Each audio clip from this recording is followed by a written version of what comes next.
ತುಂಬಾ ಕಷ್ಟಪಟ್ಟು ನಾನೇ ಸ್ವಂತವಾಗಿ ಕತೆ ಬರಿತಾ ಇದ್ದೀನಿ. ಕತೆ ಶುರು ಮಾಡೋ ಮುನ್ನ ದಯಮಾಡಿ ಸಬ್ಸ್ಕ್ರೈಬ್ ಮಾಡಿ. ಅವರು ಮಾಡಿದ ತಪ್ಪಿಗೆ ನಾನು ಅವರ ಮಗನ ಜೊತೆ ಒಂದು ದಿನ ಪೂರ್ತಿ ಮಲಗಬೇಕಾಯಿತು. ಅಂದು ಮುಸ್ಸಂಜೆ ವೇಳೆ, ಸಂಜೆ 6 ಗಂಟೆ ಆಗಿತ್ತು. ನಾನು ಟಿವಿಯ ಮುಂದೆ ಕುಳಿತು ಧಾರಾವಾಹಿ ನೋಡುತ್ತಿದ್ದೆ. ದಿಢೀರಂತ ಮನೆಯ ಮುಂದೆ ಆಂಬ್ಯುಲೆನ್ಸ್ನ ಸದ್ದು ಕೇಳಿತು. ನಾನು ಎದ್ದು ಆಚೆ ಬಂದು ನೋಡಿದೆ. ಅಲ್ಲಿ ನನ್ನ ಕಣ್ಣಿಗೆ ಕಂಡಿದ್ದು ನನ್ನ ಅಪ್ಪನ ಸಾವು. ನಾನು ಮುಗುಳ್ನಗುತ್ತಾ ಮತ್ತೆ ವಾಪಸ್ ಮನೆ ಒಳಗೆ ಹೋದೆ. ಈ ಪ್ರೀತಿ ಅನ್ನೋದು ಹೇಗೆ, ಯಾವಾಗ, ಯಾರಿಂದ ಯಾರ ಮೇಲೆ ಆಗುತ್ತೆ ಅಂತ ಯಾರಿಂದಲೂ ಹೇಳಕ್ಕಾಗಲ್ಲ. ಅದೇ ರೀತಿ ನನ್ನ ಜೀವನದಲ್ಲೂ ಇಬ್ಬರ ಮೇಲೆ ಪ್ರೀತಿ ಆಯ್ತು. ನನ್ನ ಜೀವನದಲ್ಲಿ ಎಲ್ಲವೂ ಇದ್ದರೂ ನಾನು ಏನೂ ಇಲ್ಲದ ಹಾಗೆ ಒಬ್ಬಂಟಿಯಾಗಿ ಜೀವನ ನಡೆಸುತ್ತಿದ್ದೇನೆ. ನಾನು ಒಂದು ಕಾಲೇಜಿನಲ್ಲಿ ಸೈನ್ಸ್ ಟೀಚರ್ ಆಗಿ ಕೆಲಸ ಮಾಡುತ್ತಿದ್ದೀನಿ.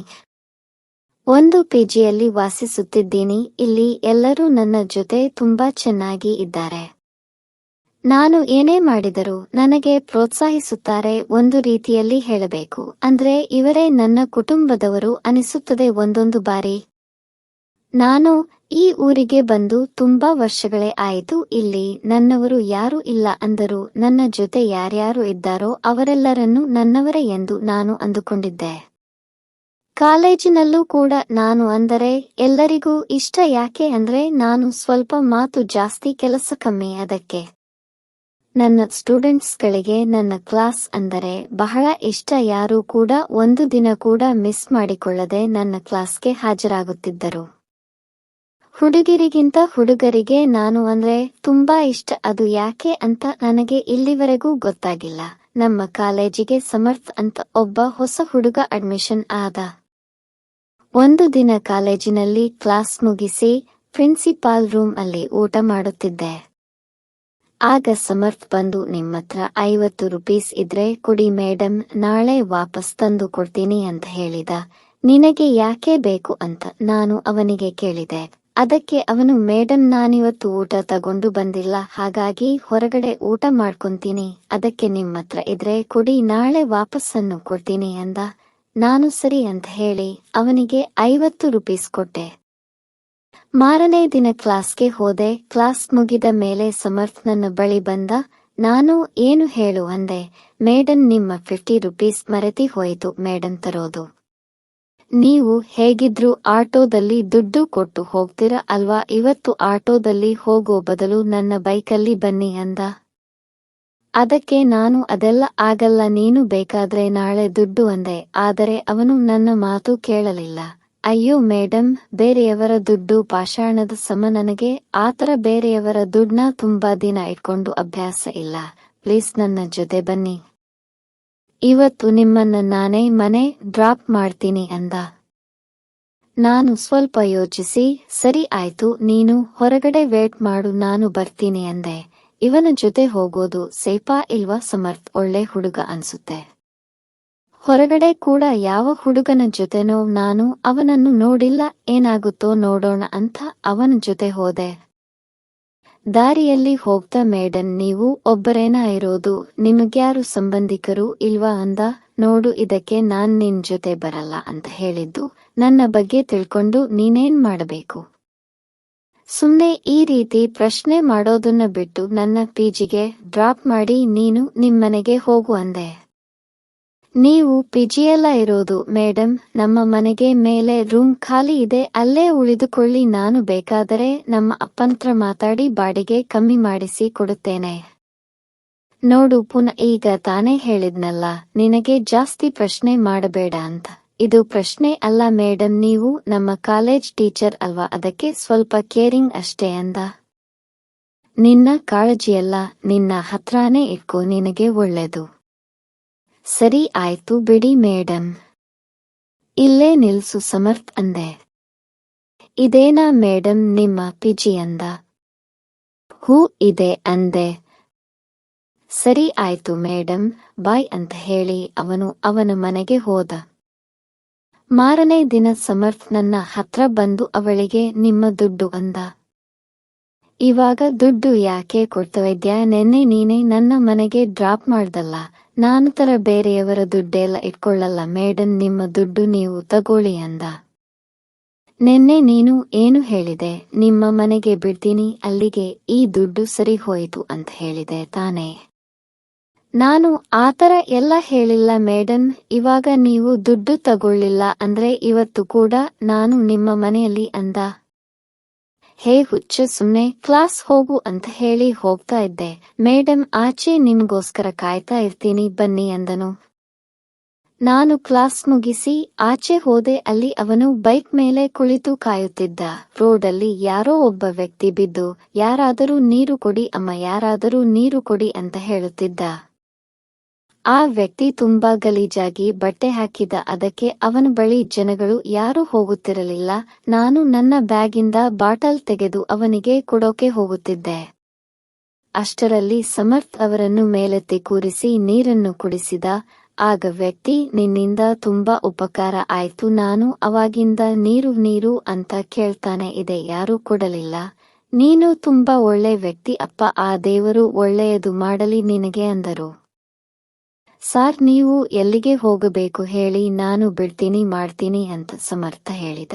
ಅವರು, ಬೇಡ ಬಿಡಪ್ಪ, ನಿನಗೆ ಯಾಕೆ ತೊಂದರೆ, ನಾನು ಬಸ್ಸಲ್ಲಿ ಹೋಗ್ತೀನಿ. ಬೇಡ ಬಿಡಪ್ಪ, ನಿನಗೆ ಯಾಕೆ ತೊಂದರೆ, ನಾನು ಬಸ್ಸಲ್ಲಿ ಹೋಗ್ತೀನಿ ಎಂದರು. ಸರ್, ನಿಮ್ಮಲ್ಲಿ ತುಂಬಾ ಸುಸ್ತಾಗಿದ್ದೀರಾ, ಇವೆಲ್ಲ ಹೋಗ್ಬೇಕು ಹೇಳಿ, ನಾನ್ ನಿಮ್ಗ್ ಬಿಡ್ತೀನಿ ಅಂತ ಹೇಳಿ ಅವರನ್ನು ಬೈಕ್ ಮೇಲೆ ಕೂರಿಸಿಕೊಂಡು ಹೋದನು. ನಾಳೆ ಅವನು ಬಂದು ಇವತ್ತು ಬಿಡ್ಲಾ ಅಂದನು. ನಿನಗ್ ಒಂದ್ಸಲಿ ಹೇಳ್ದೆ ಅರ್ಥ ಆಗಲ್ವಾ? ನಾನು ದಿನನಿತ್ಯ ಹೇಗೆ ಮಾಡೋದು ಹಾಗೆ ಹೋಗ್ತೀನಿ, ನೀನು ನನ್ನ ಮೇಲೆ ಯಾವುದೇ ತರ ಕಾಳಜಿ ತೋರಿಸುವುದು ಬೇಡ ಅಂತ ಅವನಿಗೆ ಹೇಳಿದೆ. ಅವನು ಏನು ಮಾತನಾಡದೆ ಸೈಲೆಂಟಾಗಿ ಹೊರಟು ಹೋದ. ನಂತರ ಯಾಕೋ ನನಗೆ ಬೇಜಾರಾಯ್ತು. ಅವನು ಆಚೆ ನನಗಾಗಿ ಕಾಯುತ್ತಿದ್ದನು. ಏನು ನನಗೆ ಗೊತ್ತಿಲ್ಲ, ಆದರೆ ಸುಮಾರು ಸಮಯ ಅಲ್ಲೇ ನಿಂತಿದ್ದ. ನಾನು ಅವನ ಬಳಿ ಹೋಗಿ, ನಡೆಯಿರಿ ಸಾರ್, ನನ್ನ ಮನೆಗೆ ಬಿಡಿ ಅಂದೆ.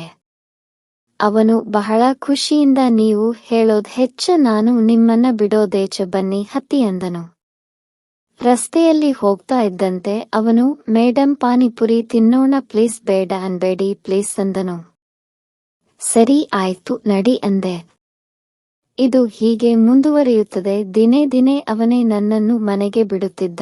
ಅವನು ನನಗೆ ಪರಿಚಯವಾದಾಗಿಂದ ನನ್ನ ಜೀವನ ತುಂಬಾ ಸುಂದರ ಅನಿಸಿತು. ಅವನನ್ನು ಒಂದು ದಿವಸ ಕೂಡ ನೋಡದೆ ನನಗೆ ಇರುವುದಕ್ಕೆ ಆಗುತ್ತಿರಲಿಲ್ಲ.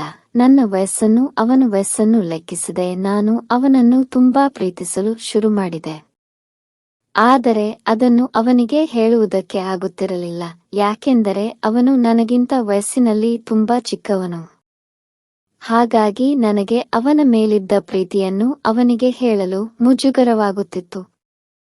ಆದರೆ ಒಂದು ದಿನ ಕ್ಲಾಸ್ ರೂಮಿನಲ್ಲಿ ನಾನು ಒಬ್ಬಳೇ ಕುಳಿತಿದ್ದೆ. ಅವತ್ತು ನನ್ನ ಹುಟ್ಟುಹಬ್ಬ. ಆಗ ಅವನು ನನ್ನ ಬಳಿ ಒಂದು ಹಾರ್ಟ್ ಶೇಪಿನ ಕೇಕ್ ಅನ್ನು ತಂದು ನನ್ನ ಮುಂದೆ ಇಟ್ಟನು. ಇದೇನಿದು ಅಂದೆ. ಇವತ್ತು ನಿಮ್ಮ ಹುಟ್ಟಿದ ಹಬ್ಬ ಅಂತ ನನಗೆ ಗೊತ್ತು ಮೇಡಮ್, ಕೇಕ್ ಕಟ್ ಮಾಡಿ ಎಂದನು. ನಾನು ಕೇಕ್ ಕಟ್ ಮಾಡಿ ಅವನಿಗೆ ತಿನ್ನಿಸಿದೆ. ಅವನು ಕೂಡ ನನಗೆ ತಿನ್ನಿಸಿದ. ಅವನು ನನ್ನ ಕೈ ಹಿಡಿದು ನನ್ನ ಬೆರಳಿಗೆ ಒಂದು ಬೆಳ್ಳಿಯ ಉಂಗುರವನ್ನು ಹಾಕಿ, ಐ ಲವ್ ಯು, ನಾನು ನಿಮ್ಮನ್ನು ಮದುವೆಯಾಗುತ್ತೇನೆ ಮೇಡಮ್ ಅಂದನು. ಅವತ್ತು ನನಗೆ ಆದ ಖುಷಿಗೆ ಯಾರಿಂದಲೂ ಬೆಲೆ ಕಟ್ಟಲು ಸಾಧ್ಯವಿಲ್ಲ. ಅಷ್ಟು ಖುಷಿಯಾಯಿತು ಅವನ ಮಾತು ಕೇಳಿ. ಆದರೆ ಈ ಪ್ರಪಂಚಕ್ಕೆ ಎದುರಿಗೆ ನಾನು ಅವನಿಗೆ ಹೇಳಿದೆ, ನಿನಗೇನು ತಲೆ ಕೆಟ್ಟಿದ್ಯಾ, ನಿನಗೆ ಎಷ್ಟು ವಯಸ್ಸು, ನಿಂಗೆ ಎಷ್ಟು ವಯಸ್ಸು, ನಾವಿಬ್ಬರೂ ಮದುವೆ ಆಗೋದು ಸರಿನಾ ಅಂದೆ. ಆಗ ಅವನು, ಈ ಪ್ರಪಂಚ ಏನೇ ಹೇಳಿ ಮೇಡಮ್, ಈ ಜನಗಳು ನಮ್ಮ ಬಗ್ಗೆ ಏನೇ ಮಾತಾಡ್ಲಿ, ನಾನು ಯಾವುದಕ್ಕೂ ತಲೆ ಕೆಡಿಸಿಕೊಳ್ಳಲಿಲ್ಲ.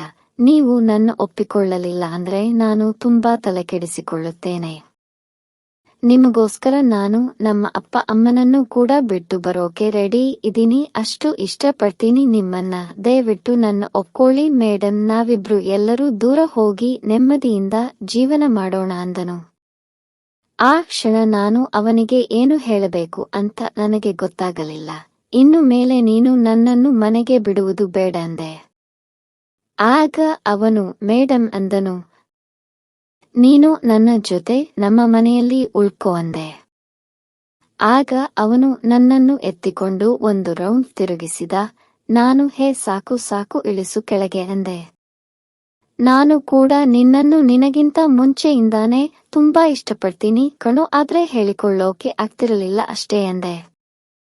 ಇವಾಗ್ ಹೇಳಿದ್ರಲ್ಲ ಬಿಡಿ, ಇನ್ನು ಮುಂದೆ ಗಂಡ ಹೆಂಡತಿ ಆಗಿ ಇರೋಣ ಅಂದ. ಇಬ್ಬರು ಅಲ್ಲೇ ಒಂದಾದೆವು. ಮುಂದೆ ನಮ್ಮಿಬ್ಬರ ಮದುವೆ ಯಾವಾಗ ಅಂತ ಅವನಿಗೆ. ಈ ವಾರ ಕಳೀಲಿ, ಮುಂದಿನ ವಾರ ನಿಮ್ಮನ್ನ ಕರ್ಕೊಂಡು ಹೋಗಿ ನಮ್ಮಪ್ಪ ಅಮ್ಮನ ಮುಂದೆ ನಿಲ್ಲಿಸ್ತೀನಿ ನೋಡಿ, ನಾನು ಇವರನ್ನೇ ಮದುವೆಯಾಗೋದು ಅಂತ ಹೇಳ್ತೀನಿ. ಅದೇನಾಗುತ್ತೋ ಆಗಲಿ. ಅವರು ಒಪ್ಪಲಿಲ್ಲ ಅಂದ್ರೆ ಈ ಊರನ್ನೇ ಬಿಟ್ಟು ಬೇರೆ ಊರಿಗೆ ಹೋಗಿ ಮದುವೆಯಾಗಿ ಸಂಸಾರ ಮಾಡೋಣ ಅಂದನು. ಆಯ್ತು, ಈಗ ಟೈಮ್ ಆಗಿದೆ, ಬಾ ಹೋಗೋಣ ಅಂದೆ. ಮುಂದಿನ ವಾರ ಅವನು ಹೇಳಿದ ಹಾಗೇನೆ ಅವರ ಮನೆಯ ಬಾಗಿಲ ಮುಂದೆ ನಿಂತು ಬೆಲ್ ಮಾಡಿದ. ಅವರ ಮನೆ ಕೆಲಸದವರು ಬಂದು ಬಾಗಿಲನ್ನು ತೆಗೆದರು. ನಾನು ಒಳಗಡೆ ಹೋದ ತಕ್ಷಣ ಇದೇನು ಮನೆನಾ ಇಲ್ಲ ಅರಮನೆನಾ ಏನು, ಎಷ್ಟು ಚೆನ್ನಾಗಿದೆ ನಿಮ್ಮ ಮನೆ ಎಂದೆ. ನಾನು ಹುಟ್ಟಾಗಿಂದ ಇದೇ ಮನೆಯಲ್ಲಿ ಇದ್ದೀನಿ ಮೇಡಮ್, ನಮ್ಮಪ್ಪ ಅಮ್ಮನಿಗೆ ಈ ಮನೆನ ಒಂದು ಗೊತ್ತಿಲ್ಲ ಮೇಡಮ್, ಆದ್ರೆ ನೆಮ್ಮದಿಯಾಗಿ ಇದ್ದೀವಿ ಅಂದನು. ನೀವು ಇಲ್ಲೇ ಕೂತಿರಿ, ನಾನು ಹೋಗಿ ಅಮ್ಮನನ್ನು ಕರೆದುಕೊಂಡು ಬರುತ್ತೇನೆ ಎಂದ. ಅವನು ಅವರ ಅಮ್ಮನ ಜೊತೆ ಬಂದನು. ನನಗೆ ಅವರನ್ನು ನೋಡಿದ ತಕ್ಷಣ ಆಕಾಶ ತಲೆ ಮೇಲೆ ಬಿದ್ದಂತಾಯಿತು. ನಾನು ನನ್ನ ಜೀವನದಲ್ಲಿ ಯಾರಿಂದ ದೂರ ಆಗಿದ್ದೇನು, ಅವಳೇ ನನ್ನ ಮುಂದೆ ಬಂದು ನಿಂತಿದ್ದಳು. ನನ್ನ ಕಣ್ಣುಗಳಲ್ಲಿ ನೀರು ತುಂಬಿದವು. ಅವನಮ್ಮ ಬೇರೆ ಯಾರೂ ಅಲ್ಲ, ಅವಳು ನಮ್ಮ ಅಕ್ಕ ಸಮರ್ಥಿಗೆ. ನಾನು ಅವರ ಚಿಕ್ಕಮ್ಮ ಅಂತ ತಿಳಿಯದೆ ಅವನು ನನ್ನನ್ನು ಇಷ್ಟಪಟ್ಟಿದ್ದಾನೆ. ನಾನು ಅವನು ನನ್ನ ಅಕ್ಕನ ಮಗ ಅಂತ ತಿಳಿಯದೆ ಅವನ ಮೇಲೆ ಆಸೆ ಪಟ್ಟೆ. ಅವನು ಅವರ ಅಮ್ಮನೊಂದಿಗೆ, ಅಮ್ಮ ನಾನು ಇವರನ್ನು ತುಂಬಾ ಇಷ್ಟಪಡುತ್ತಿದ್ದೇನೆ, ನಾನು ಮದುವೆ ಆದರೆ ಇವರನ್ನೇ ಆಗೋದು ಅಂದ. ಅವಳು ಅವನ ಕಪಾಲಕ್ಕೆ ಒಂದು ಬಾರಿಸಿದಳು. ಅವನು ಯಾಕಮ್ಮ ಹೊಡೆದಿದೆ, ಏನಾಯ್ತು ಅಂದ. ಅವಳು ನನ್ನನ್ನು ಕೇಳಿದಳು, ನೀನು ಇನ್ನೂ ಬದುಕಿದ್ದೀಯಾ, ಅದಕ್ಕೆ ನಾನು ಬದುಕಿರೋವರೆಗೂ ನಿನ್ನ ಮುಖ ನೋಡಬಾರದು ಅಂತ ಅಂದುಕೊಂಡಿದ್ದೆ, ಆದರೆ ವಿಧಿ ನೋಡು ನಿನ್ನ ಮಗನನ್ನೇ ನಾನು ಪ್ರೀತಿಸುವಂತಾಯ್ತು ಅಂದೆ. ಅಮ್ಮ ಯಾಕ್ ಈ ರೀತಿ ಮಾತಾಡ್ತಾ ಇದ್ದೀಯಾ, ಏನಾಯ್ತು ನಿನ್ಗೆ ಅಂದನು. ಏನಾಯ್ತ, ಇವಳು ಯಾರು ಅಂತ ಗೊತ್ತಿಲ್ಲ ನಿಂಗೆ? ಗೊತ್ತೋ ಅಮ್ಮ, ಎಲ್ಲ ಗೊತ್ತಿದೆ, ನಾನು ಇಷ್ಟಪಟ್ಟಿರೋದು ನೀವ್ಯಾರು ಏನೇ ಹೇಳಿದರೂ ನಾನು ಇವರ ಜೊತೆನೇ ಇರ್ತೀನಿ ಅಂದನು. ಇವಳು ನನ್ನ ಸ್ವಂತ ತಂಗಿ ಅಂದ್ರೆ ಇವಳು ನಿನಗೆ ಚಿಕ್ಕಮ್ಮ ಆಗಬೇಕು ಅಂದಳು. ನೋ ಅಮ್ಮ, ಏನ್ ಹೇಳ್ತಾ ಇದ್ಯಾ ನೀನು, ಇವರು ನನ್ ಚಿಕ್ಕಮ್ಮನ ಅಂದನು. ಹೌದು, ನೀನು ಅವರಿಗೆ ಮಗನ ಸಮ ಅಂದಳು. ಅಮ್ಮ ದಯವಿಟ್ಟು ಸ್ವಲ್ಪ ಅರ್ಥ ಆಗೋತರ ಹೇಳು ಅಮ್ಮ, ನನಗೊಂದು ಅರ್ಥ ಆಗ್ತಾ ಇಲ್ಲ ಅಂದನು. ಅದನ್ನ ನಾನು ಹೇಳ್ತೀನಿ ಸಮರ್ಥ್, ನನ್ನ ಜೊತೆ ಬಾ ಅಂತ ಅವನನ್ನು ಕರ್ಕೊಂಡು ಹೋದೆ. ಈಗ ಹೇಳಿ ನೀವು ನಿಜ ನಮ್ಮಮ್ಮನ ತಂಗಿನ ಅಂದನು. ಅದೊಂದು ದೊಡ್ಡ ಕತೆ. ನಮ್ಮದು ಒಂದು ಚಿಕ್ಕ ಹಳ್ಳಿ, ಆ ಹಳ್ಳಿಯಲ್ಲಿ ನಾವೇ ದೊಡ್ಡ ಮನೆತನದವರು. ಆ ಮನೆಯಲ್ಲಿ ಅಪ್ಪ ಅಮ್ಮ, ಒಂದು ಅಕ್ಕ, ಇನ್ನೊಂದು ನಾನು ಇದ್ದೆವು. ಸಿಟಿಯಲ್ಲಿ ನಮಗೆ 3 ಮನೆ ಇದ್ದರು. ಅಪ್ಪ ಅಮ್ಮ ಅದನ್ನೆಲ್ಲ ಬಾಡಿಗೆಗೆ ಕೊಟ್ಟು ಈ ಹಳ್ಳಿಯಲ್ಲಿ ಉಳಕೊಂಡರು. ಅವರಿಗೆ ಹಳ್ಳಿ ಎಂದರೆ ಅಷ್ಟು ಇಷ್ಟ. ಅಲ್ಲಿನ ಅಚ್ಚ ಹಸಿರಿನ ವಾತಾವರಣ, ಅಲ್ಲಿನ ಜನ, ಹೊಲಗದ್ದೆ, ತೋಟ ಇವೆಲ್ಲವೂ ಅವರಿಗೆ ಅಚ್ಚುಮೆಚ್ಚು. ಹೀಗಾಗಿ ಅಪ್ಪ ಅಮ್ಮ ಸಿಟಿಗೆ ಹೋಗುವ ನಿರ್ಧಾರ ಮಾಡಲಿಲ್ಲ, ಇಲ್ಲೇ ಉಳಿದರು. ಚಿಕ್ಕ ವಯಸ್ಸಿಂದನೂ ನಮ್ಮಪ್ಪಂಗೆ ನನ್ ಕಂಡ್ರೆ ಬಹಳ ಇಷ್ಟ. ಆದರೆ ನಮ್ಮಮ್ಮ ಆತರ ಅಲ್ಲ, ಅವರಿಗೆ ಇಬ್ಬರು ಕಂಡ್ರು ತುಂಬಾ ಇಷ್ಟ. ನಂದು ಕಪ್ಪು ಬಣ್ಣ, ನಾನು ನೋಡಲು ಅಷ್ಟು ಏನು ಚೆನ್ನಾಗಿರಲಿಲ್ಲ, ಆದರೆ ನಮ್ಮಕ್ಕನಂತರಲ್ಲ, ಅವಳು ತುಂಬಾ ಸುಂದರವಾಗಿದ್ದಳು. ಆದರೆ ನನ್ನ ಓದುವುದರಲ್ಲಿ, ಮನೆ ಕೆಲಸ ಮಾಡುವುದರಲ್ಲಿ, ಅಡಿಗೆ ಮಾಡುವುದರಲ್ಲಿ, ಇವೆಲ್ಲದರಲ್ಲೂ ಅವಳಿಗಿಂತ ನಾನೇ ಮುಂದೆ. ಅವಳಿಗೆ ಏನು ಮಾಡಲು ಬರುತ್ತಿರಲಿಲ್ಲ. ಓದುವುದರಲ್ಲಿ ನಾನು 100ಕ್ಕೆ 100 ಮಾರ್ಕ್ಸ್ ತೆಗೆಯುತ್ತಿದ್ದೆ, ಆದರೆ ಅವಳು 100ಕ್ಕೆ 5, 6 ತೆಗೆಯುತ್ತಿದ್ದಳು. ಹೀಗಾಗಿ ನಮ್ಮಪ್ಪನಿಗೆ ಅವಳ ಕಂಡ್ರೇನೇ ಆಗುತ್ತಿರಲಿಲ್ಲ. ನಮ್ಮಪ್ಪ ಏನೇ ತಂದರೂ ನನಗೆ ಮಾತ್ರ ತರುತ್ತಿದ್ದರು, ಅವಳಿಗೆ ಏನೂ ತರುತ್ತಿರಲಿಲ್ಲ. ಅವರಿಗೆ ಅವಳನ್ನು ಕಂಡರೆ ಒಂಚೂರು ಇಷ್ಟ ಇರಲಿಲ್ಲ. ಆದ್ರೆ ನನಗೆ ಅಕ್ಕ ಅಂದ್ರೆ ತುಂಬಾ ಇಷ್ಟ ಆಯ್ತು. ನಾನು ಚೆನ್ನಾಗಿ ಓದಿ ಡಿಗ್ರಿ ಮುಗಿಸಿದೆ. ಆದರೆ ಅವಳು ಎಸ್ಎಲ್ಸಿಲೇ ಫೇಲ್ ಆಗಿ ಮನೆಯಲ್ಲಿದ್ದಳು. ನಮ್ಮಪ್ಪ ನನಗೆ ಮದುವೆ ಮಾಡಲು ಸಿಟಿಯಲ್ಲಿರುವ ಅವರ ಸ್ನೇಹಿತನ ಮಗನನ್ನು ಮನೆಗೆ ಕರೆಸಿದರು. ಅವರಿಗೆ ನಾನ್ ಇಷ್ಟ ಅನ್ನೋ ಎಲ್ಲೋ ಗೊತ್ತಿಲ್ಲ, ಆದರೆ ನನಗೆ ಅವರನ್ನು ನೋಡಿದ ತಕ್ಷಣ ಇಷ್ಟಾದರು. ನಾನು ಈ ಮದುವೆಗೆ ಒಪ್ಪಿಗೆ ಕೊಟ್ಟೆ. ಮದುವೆ ದಿನ ನಾನು ಹಸೆಮಣೆ ಮೇಲೆ ಅವರಿಗಾಗಿ ಕಾಯ್ತಾ ಕುಳಿತಿದ್ದೆ. ಆದರೆ ಅವರು ಬರಲೇ ಇಲ್ಲ. ಮನೆಯಲ್ಲಿ ಎಲ್ಲರೂ ಅವರಿಗಾಗಿ ಹುಡುಕಾಡಿದರು. ಅವರು ಎಲ್ಲಿ ಕೂಡ ಸಿಗಲಿಲ್ಲ. ನನ್ನ ಅಕ್ಕ ಕೂಡ ಕಾಣಿಸುತ್ತಿರಲಿಲ್ಲ. ಆಗ ತಿಳಿಯಿತು, ನನ್ನ ಅಕ್ಕ ತನ್ನ ಸೌಂದರ್ಯದಿಂದ ಅವರನ್ನು ಮೋಡಿ ಮಾಡಿ ಅವರ ಜೊತೆ ಓಡಿ ಹೋಗಿದ್ದಾಳೆ ಎಂದು. ಈ ವಿಷಯ ಗೊತ್ತಾದ ಮೇಲೆ ನನಗಿಂತ ನಮ್ಮ ಅಪ್ಪ ಅಮ್ಮನಿಗೆ ಸಿಡಿಲು ಬಡದಂತಾಯಿತು. ಅಪ್ಪ ಯಾವಾಗಲೂ ಅದನ್ನೇ ನೆನೆಸಿಕೊಂಡು ಕೊರಗುತ್ತಿದ್ದರು. ನಮ್ಮ ಮನೆಯ ಮೊದಲನೇ ಶುಭ ಕಾರ್ಯವೇ ಈ ರೀತಿ ಆಗೋಯ್ತಲ್ಲ ಅಂತ. ಇದಾಗಿ 3 ತಿಂಗಳ ನಂತರ ಅವಳು ಮನೆಗೆ ಬಂದಳು. ಅಪ್ಪ ಅಮ್ಮ ಅವಳಿಗೆ ಚೆನ್ನಾಗಿ ಬೈದರು. ಅವಳು ಅಳುತ್ತಾ, ಅಪ್ಪ ಅಮ್ಮ, ನನಗೆ ಅರ್ಜೆಂಟಾಗಿ 10 ಲಕ್ಷ ಬೇಕು. ಅವರು ಯಾರಿಗೂ ಸಾಲ ಕೊಟ್ಟು ಮೋಸ ಹೋಗಿದ್ದಾರೆ. ಈಗ ಬ್ಯಾಂಕ್ನವರ ಅವರು ದಿನನಿತ್ಯ ಮನೆಯತ್ರ ಬಂದು ಗಲಾಟೆ ಮಾಡುತ್ತಿದ್ದಾರೆ. ನಿಮ್ಮ ಕಾಲು ಹಿಡಿದುಕೊಳ್ಳುತ್ತೇನೆ, ದಯವಿಟ್ಟು ನನಗೆ ಹಣ ಕೊಡಿ ಎಂದಳು. ಅಪ್ಪ ಅಮ್ಮ ನನ್ನ ಕಡೆ ನೋಡಿದರು. ನಾನು ಕೊಡಿ ಎಂದು ತಲೆ ಅಲ್ಲಾಡಿಸಿ ಮನೆಯಿಂದ ಆಚೆ ಹೋದೆ. ಇವಳು ಮೊದಲೇ ಎಲ್ಲಾ ಪ್ಲಾನ್ ಮಾಡಿಕೊಂಡು ಬಂದಿದ್ದಳು. ಅವಳು ನಮ್ಮ ಆಸ್ತಿಯಲ್ಲಿ 1 ಇಂಚು ಕೂಡ ಬಿಡದೆ ಎಲ್ಲ ಅವಳ ಹೆಸರಿಗೆ ಅಪ್ಪನ ಕೈಯಿಂದ ಬರೆಸಿಕೊಂಡ ಹಾಗೆ ಆಸ್ತಿ ಪತ್ರಗಳನ್ನು ರೆಡಿ ಮಾಡಿ ತಂದಿದ್ದಳು. 10 ಲಕ್ಷ ಚೆಕ್ ಪೇಪರ್ಗಳಿಗೂ ಅವಳು ಸಹಿ ಹಾಕುವ ಸಮಯದಲ್ಲಿ ಆ ಪೇಪರ್ಗಳಿಗೂ ಅವಳು ಸಹಿ ಹಾಕಿಸಿಕೊಂಡಳು. ಇದೆಲ್ಲ ಅವಳಿಗೆ ಬರುವುದಿಲ್ಲ. ಇದೆಲ್ಲ ನಿಮ್ಮಪ್ಪನ ಪ್ಲಾನ್ ಆಗಿ ಇತ್ತು. ಇದೆಲ್ಲ ಆದ ಮೇಲೆ ಅಪ್ಪ ತೋಟಕ್ಕೆ ಹೋದರು. ಆದರೆ ಅವರು ಅಲ್ಲಿಗೆ ಹೋದ ಮೇಲೆ ಅಕ್ಕ ಈ ರೀತಿ ಮಾಡಿರುವುದು ತಿಳಿಯಿತು. ಏನೂ ಗೊತ್ತಿಲ್ಲ. ಆದರೆ ಮತ್ತೆ ವಾಪಸ್ ಮನೆಗೆ ಬಂದಿದ್ದು ಅವರ ದೇಹ ಮಾತ್ರ, ಅವರ ಆತ್ಮ ನಮ್ಮನ್ನೆಲ್ಲ ಬಿಟ್ಟು ಹೋಗಿತ್ತು. ಸಂಜೆ ಆಂಬ್ಯುಲೆನ್ಸ್ ಬಂದು ಮನೆ ಮುಂದೆ ನಿಂತಾಗ ಅಕ್ಕ ಮುಗುಳ್ನಗುತ್ತ ಒಳಗೆ ಬಂದಳು. ನಾನು ಆಚೆ ಓಡಿ ಹೋಗಿ ನೋಡಿದೆ. ಅಪ್ಪ ಚಿರ ನಿದ್ರೆಗೆ ಜಾರಿದರು. ಅಪ್ಪನನ್ನು ನೋಡಿ ಅಮ್ಮನಿಗೆ ಅಲ್ಲೇ ಹೃದಯಘಾತವಾಯಿತು. ಅಮ್ಮ ಕೂಡ ನನ್ನನ್ನು ಬಿಟ್ಟು ಹೋದಳು. ನಾನು ತುಂಬಾ ಅಳುತ್ತಾ ಗೋಳಾಡುತ್ತಿದ್ದೆ. ಆದರೆ ಅಕ್ಕನ ಮುಖದಲ್ಲಿ ಒಂದು ಚೂರು ದುಃಖವಿರಲಿಲ್ಲ. ಅವರ ಕಾರ್ಯಗಳೆಲ್ಲ ಮುಗಿದ ಮೇಲೆ ಅಕ್ಕ ಅವಳ ಗಂಡನನ್ನು ಕರೆದುಕೊಂಡು ನನ್ನ ಬಳಿ ಬಂದಳು. ನೀನೊಬ್ಬಳೇ ಹಳ್ಳಿ ಮನೇಲಿ ಇರ್ತೀಯ, ನಮ್ಮ ಮನೆಗೆ ಬಂದುಬಿಡು. ಹೇಗಿದ್ರು ನಮ್ಮನೆ ಕೆಲಸಕ್ಕೆ ಯಾರೂ ಇಲ್ಲ, ನೀನೇ ಕೆಲಸ ಮಾಡಿಕೊಂಡು ಹೋಗುವೆ ಅಂದರು. ನಾನು ಹಳ್ಳಿ ಬಿಟ್ಟು ಎಲ್ಲಿಗೂ ಬರುವುದಿಲ್ಲ ಅಂದೆ. ಅದಕ್ಕೆ ಅವಳು, ಇನ್ನೂ ನಿನಗೆ ಕೊಬ್ಬು ಹೇಳೋದಿಲ್ಲ ಅಲ್ವಾ ಅಂದಳು.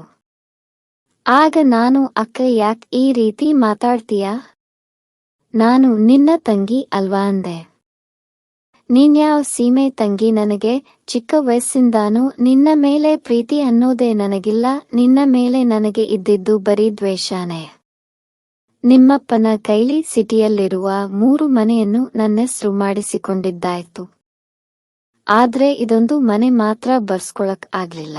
ಆದ್ರೆ ನಾನ್ ಈ ಮನೆನೂ ಬಿಡಲ್ಲ. ಈ ಮನೆನೂ ನಿನ್ನಿಂದ ಕಿತ್ಕೋತೀನಿ, ನೋಡ್ತಾ ಇರು.